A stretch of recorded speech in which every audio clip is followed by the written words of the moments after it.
আসসালামু আলাইকুম প্রিয় দর্শক,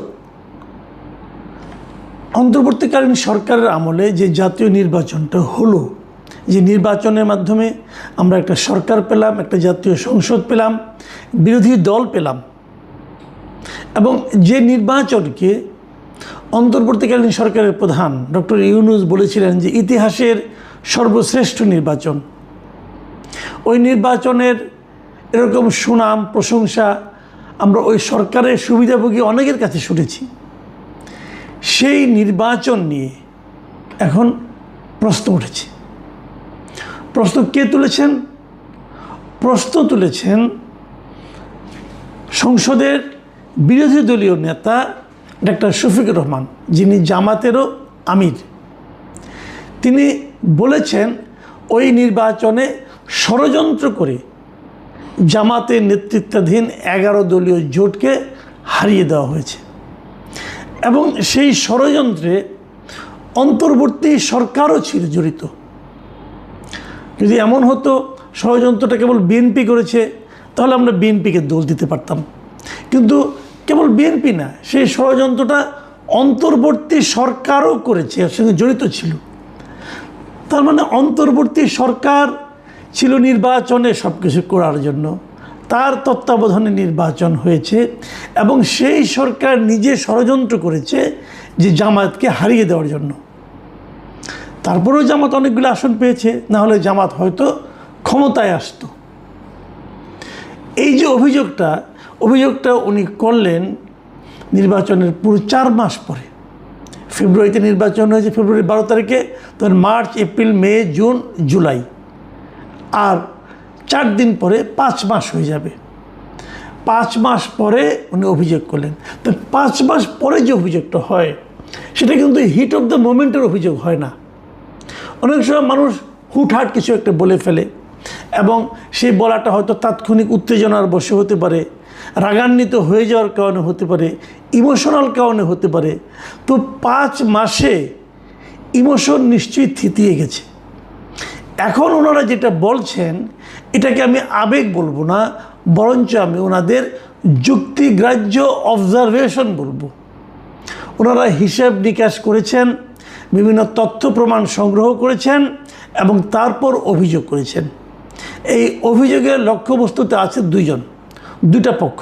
একটা হলো বিএনপি, যারা বিজয়ী হয়েছে, মানে বেনিফিশিয়ারি যারা এই নির্বাচনে। আরেকটা পক্ষ হচ্ছে সরকার, মানে ওই সময় নির্বাচনকালীন সরকার। দেখুন, আমাদের জাতি হিসাবে আমাদের সবচেয়ে বড় দুর্ভাগ্য হচ্ছে যে আমরা নির্বাচনকালীন একটা নিরপেক্ষ সরকার অনেক বছর ধরে পাচ্ছি না। মানে 2014, 2018, 24 এবং 26, এই বিগত 4টা নির্বাচনেই আমরা আসলে একটা নিরপেক্ষ সরকার পাচ্ছি না। 26-এ এসে যদিও ইউনূস সরকারকে নিরপেক্ষ বলার চেষ্টা করা হয়েছিল, কিন্তু সেটা যে নিরপেক্ষ সরকার ছিল না, সেটা ওই সময়ে আমি প্রশ্ন করেছিলাম। নির্বাচনের আগে প্রশ্ন করেছিলাম, যখন তারা এই নির্বাচন থেকে আওয়ামী লীগকে বাদ দিয়ে দিল, আওয়ামী লীগকে নির্বাচনে আসতে দিল না, তখনই আমি বলেছিলাম এই সরকারটা দেশের সকল মানুষের জন্য নিরপেক্ষ সরকার নয়। আওয়ামী লীগের অনেক দর্শক, অনেক ভোটার আছে দেশে, অনেক সমর্থক আছে। আমি প্রশ্ন করেছিলাম, আওয়ামী লীগের ভোটারদের জন্য আপনারা কী রাখলেন? তাদের জন্য তো কোনো চয়েস থাকলো না। যারা আওয়ামী লীগকে ভোট দিতে চায়, তাদের জন্য তো কোনো বিকল্প আপনি রাখলেন না। যে প্রশ্নটা আমি 24-এর নির্বাচনে করেছিলাম, ওটা তো আমি আর ডামি নির্বাচন হয়েছিল, আওয়ামী লীগ করেছিল, সেখানে জামাত অথবা বিএনপি নির্বাচনে অংশ নেয়নি। আমি ওখানেও এই প্রশ্নটা করেছিলাম, একজন ভোটার যদি জামাতকে ভোট দিতে চায়, যদি বিএনপিকে ভোট দিতে চায়, তাহলে তারা কী করবে? তাদের জন্য তো কোনো আপনি বিকল্প চয়েস রাখলেন না। আপনি যেখানেই ভোট দিবেন, সেই ভোটই আওয়ামী লীগের দিকে যাবে। হয় আওয়ামী লীগের আমির মধ্যে যাবে, অথবা আওয়ামী লীগের ডামির মধ্যে যাবে। এবার কি হলো? এবারে নির্বাচনের সময় কিন্তু আমি একটা কথা বলেছিলাম, সেটা বলেছিলাম যে এবারে নির্বাচনটা হচ্ছে আমরা আর মামুরা টাইপ নির্বাচন। মানে আমরা খেলছিলাম আর কি, আমরা আর মামুরা। আপনি যেখানেই ভোট দেন, একটা নির্দিষ্ট আদর্শের ভোটের মানে রাজনৈতিক দলের পক্ষে যাবে। কারণ বিএনপি এবং জামাতের মধ্যে দীর্ঘদিনের সম্পর্ক, তাদের এই সম্পর্কের মধ্যে আমি খুব যে তীব্র কোনো বিরোধ এটা কখনোই দেখিনি। তারা একসঙ্গে ঘর সংসারও করছে। 2001 সাল থেকে 2006 সাল পর্যন্ত যে সরকারটা ছিল সেই সরকারের অংশীদার ছিল জামাত। বিএনপির আমলে তো জাতীয় পার্টি ছিল গৃহপালিত বিরোধী দল, ওখানে অংশীদার ছিল তারা, দুজন মন্ত্রীও তাদের ছিল। তো এতদিনের সখ্য হঠাৎ করে নষ্ট হয়ে যাবে এটাই মনে করি না। এবং নষ্ট যে হয় নাই সেটা আমরা দেখতে পেয়েছি যখন আওয়ামী লীগকে নিষিদ্ধ করা হলো, তখন আওয়ামী লীগের নিষিদ্ধের সেই প্রক্রিয়ায় এই দুই পক্ষই এক হয়ে গেল। এমনকি এমনও যে এখনও যে আওয়ামী লীগের উপর আওয়ামী লীগকে রাজনৈতিকভাবে কর্মকাণ্ড করতে না দেওয়ার যে প্রচেষ্টা এবং যে কার্যক্রম, যে আইন, সেক্ষেত্রেও কিন্তু বিএনপি এবং জামায়াতে ইসলাম একদম ঐক্যবদ্ধ অবস্থায় আছে।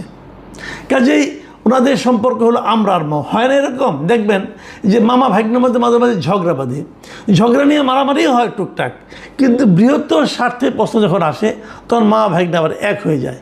এখানেও তাই হয়েছে। কিন্তু এই মারামারির মধ্য থেকে পরস্পরের বিরুদ্ধে বলতে যেয়ে অনেক গোপন কথা বেরিয়ে যাচ্ছে। সেরকমই একটা আজকে জামাতের আমির বলেছেন, উনি এটা বলেছেন যে 11 দলীয় জোটের জুলাই উপলক্ষে একটা অনুষ্ঠান ছিল, যে অনুষ্ঠানে সভাপতিত্ব করেছিলেন কর্নেল অলি আহমেদ। সেই অলি আহমেদের সভাপতিত্ব হওয়া অনুষ্ঠানে জামাতের আমির বক্তব্য দিয়েছেন এবং সেখানে কি বলেছেন উনি আমি আপনাদেরকে একটু পড়ে শোনাই। তিনি বলেছেন, আমরা নির্বাচন চেয়েছি, তবে আমরা নির্বাচনের নামে ষড়যন্ত্র চাইনি। ষড়যন্ত্র করা হয়েছে, আমরা নিন্দা জানাই। ইন্টারিম গভর্নমেন্ট যাদের পরিচয় ছিল নিরপেক্ষ, দল নিরপেক্ষ, তারাও এই ষড়যন্ত্রে শরিক ছিল। নিজেরাই তারা স্বীকার করেছে ষড়যন্ত্র করে 11 দলকে হারানো হয়েছে। তাহলে কি বুঝলাম আমরা? যে এই নির্বাচনটা সুষ্ঠু এবং অবাধ হয়নি। ইটস ক্লিয়ার, উনি বলেছেন। এখন তারা নিজেরাই স্বীকার করেছে যে তারা ষড়যন্ত্র করে হেরেছে। এই জিনিসটা আমার কাছে ক্লিয়ার না, হয়তো কোথাও কেউ বলেছেন ওনাদের, আমি যেটা মিস করে গেছি, কাজেই এটা নিয়ে আমি আলোচনা করতে পারছি না কে বলেছে। কিন্তু আমি কিন্তু বলেছি, আমি কিন্তু নির্বাচনের পর যখন নতুন সরকার গঠিত হলো তখন আমি কিন্তু বলেছি যে এই নির্বাচনের যথার্থতা নিয়ে অথবা নির্বাচনকালীন সরকারের নিরপেক্ষতা নিয়ে জনগণের মনে প্রশ্ন আছে। এবং সেই প্রশ্নের পেছনে আমি যে কারণটা দেখিয়েছিলাম সেটা হলো, এবারই প্রথম ইতিহাসের, বাংলাদেশের ইতিহাসের ক্ষেত্রে এবারই প্রথম যে একটা অন্তর্বর্তীকালীন অথবা একটা নিরপেক্ষ সরকারের অধীনে হওয়া নির্বাচনে ওই সরকারের কোনো একজন উপদেষ্টা অথবা কোনো একজন গুরুত্বপূর্ণ ব্যক্তি নির্বাচিত সরকারের মন্ত্রী হন।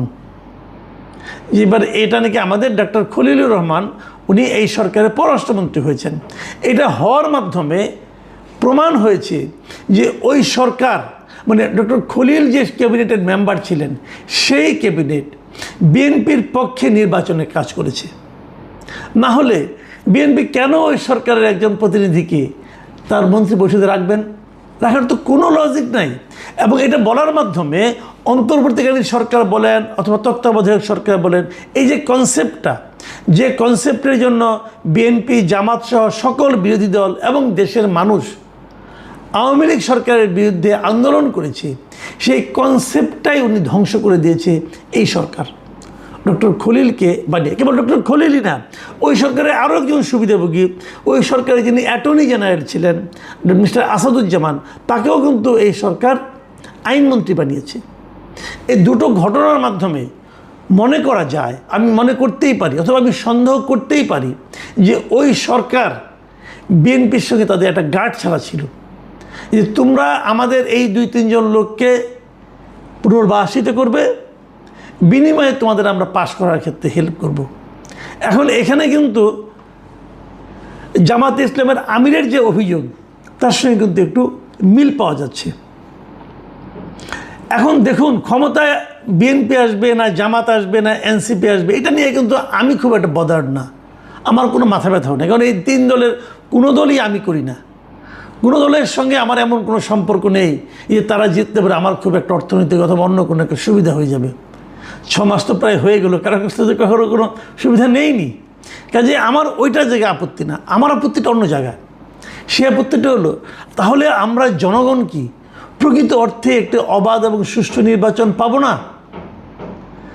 যে অধিকার আদায়ের জন্য আমরা এতদিন ধরে লড়াই করলাম, সেই অধিকার কি আমাদের কাছে অধরাই থেকে যাবে? এই প্রশ্নের জবাব কে দিবে? দ্বিতীয়ত আরেকটা যেটা প্রশ্ন, অন্তর্বর্তীকালীন সরকার অঙ্গীকার করেছিল জাতির কাছে যে তারা একটা অসাধারণ সুষ্ঠু ও নিরপেক্ষ নির্বাচন দেবে। সেই নির্বাচনটা তারা দিতে পারেনি। এটা তো ডক্টর শফিকের কথা প্রমাণ হলো। যদি দিতে না পেরে থাকে, এই যে তারা অঙ্গীকার ভঙ্গ করেছে, এই যে তারা শপথ ভঙ্গ করেছে, এই জন্য কি তাদের কারো কোনো বিচার হবে না?